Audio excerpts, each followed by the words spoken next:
शहराचा पाणी प्रश्न 15 मार्च पर्यंत सुटणार.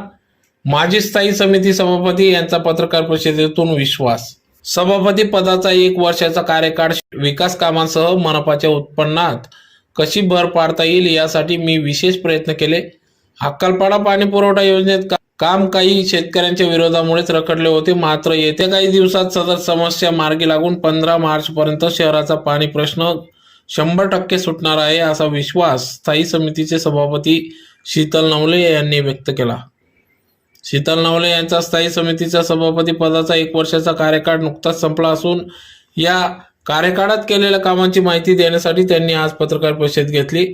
त्यावेळी ते बोलत होते. ते पुढे म्हणाले की सभापती पदाचा पदभार स्वीकारल्यानंतर सर्वप्रथमच मनपाचे आर्थिक नुकसान करणारा मलेरिया ठेका रद्द केला. त्यानंतर वॉटरग्रेस कंपनीला ठेका रद्द करून दंडात्मक कारवाई केली.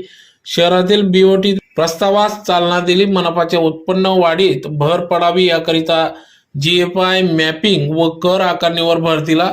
यात नवीन 6000 मालमत्ता करांचा समावेश झाल्याने मनपाच्या आर्थिक उत्पन्नात भर पडली आहे. तसेच छत्रपती शिवाजी महाराज पूर्णाकृती पुतळ्याची उभारणी करणे, छत्रपती शाहू महाराज पुतळ्यासाठी उभारणी करणे या कामात मला यश आले. तसेच माझ्याच कार्यकाळात नगरोत्थान योजनेअंतर्गत रस्ते विकास कामांसाठी 100 कोटींचा निधी मंजूर झाला. यात विशेषतः मिल परिसरातील रस्त्यांसाठी 30 कोटीचा निधी राखीव आहे. तसेच श्वान निर्बीजीकरण प्रकल्प कार्यान्वित केल्याने या प्रकल्पाअंतर्गत शहरातील मोकाट कुत्र्यांचा समस्या देखील मार्गी लागणार आहे. यासह विविध कामे मार्गी लावून पंतप्रधान नरेंद्र मोदी यांच्या डिजिटल इंडिया या विषयावर विशेष भर दिला असून या कामी खासदार डॉक्टर सुभाष भामरे, आमदार जयकुमार रावल, भाजपा जिल्हाध्यक्ष अनुप अग्रवाल यांचे वेळोवेळी सहकार्य मार्गदर्शन लाभल्याचे देखील त्यांनी यावेळेस सांगितले. तसेच भविष्यात आणखी संधी मिळाल्यास संधीचे सोनेच करून दाखवेल असे देखील या पत्रकार परिषदेतून स्थायी समिती सभापती शीतल नवले यांनी आपली प्रतिक्रिया व्यक्त केली. त्यानंतर असं लक्षात आलं की आपल्या 79 पैकी फक्त 23 गाड्याच या चांगल्या स्थितीत होत्या. बाकी सर्वांमध्ये काही ना काही कामं होती, खराब झालेली होती, कोणाच्या बॅटऱ्या नव्हत्या, टायर नव्हते. अशा परिस्थितीमध्ये रोजच्या रोज फॉलोअप घेऊन आपण दीड महिन्यामध्ये संपूर्ण 79 गाड्या या चालू केल्या व कचरा संकलन नियमित चालू केलं. तसेच वॉटरग्रेस कंपनीने आपल्यावरती काउंटर क्लेम टाकला होता.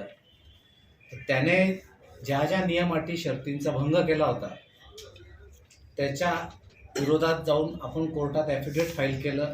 उलट त्याच्याकडे आपण 4 कोटीची क्लेम दाखल केला. अन्यथा त्याने महापालिकेकडे 2.25 कोटीची मागणी केलेली होती. त्याच प्रकारे पाणी पुरवठा योजना जी आमच्या शासनामध्ये देवेंद्रजींनी मंजूर केली होती व जिचं भूमिपूजन माननीय पंतप्रधान मोदी साहेबांच्या हस्ते झालं होतं, परंतु कालांतरानंतर सरकार गेलं व 1.5 ते 2 वर्ष निधी उपलब्ध होत नव्हता. ते जे काम प्रलंबित पडलं होतं सरकार आल्यानंतर त्वरित हातात घेतल्यानंतर आज काम जवळजवळ 90% पूर्ण झालं आहे. कालच आमचे पालकमंत्री माननीय गिरीश भाऊंनी देखील बैठक घेतली कलेक्टर ऑफिसला व अधिकाऱ्यांना सूचना दिल्या आहे कुठल्याही परिस्थितीमध्ये आपण मार्च एंडपर्यंत धुळ्यामध्ये पाणी 100% घेऊन येऊ. आमचा असा संकल्प जानेवारीचाच होता, परंतु काही शेतकऱ्यांच्या अडचणी, नॅशनल हायवेच्या अडचणी आणि इलेक्शन्स याच्यामुळे पोलीस फोर्स पाहिजे त्या प्रमाणात मिळत नव्हता. परंतु आता संपूर्ण काम पूर्ण झालेलं असून 1-2-3 ठिकाणी फक्त शेतकऱ्यांची अडचण आहे. जॅकवेल पूर्ण झाली आहे, फिल्ट्रेशन प्लांट पूर्ण झालेला आहे, फक्त मेकॅनिकल वर्क बाकी आहे.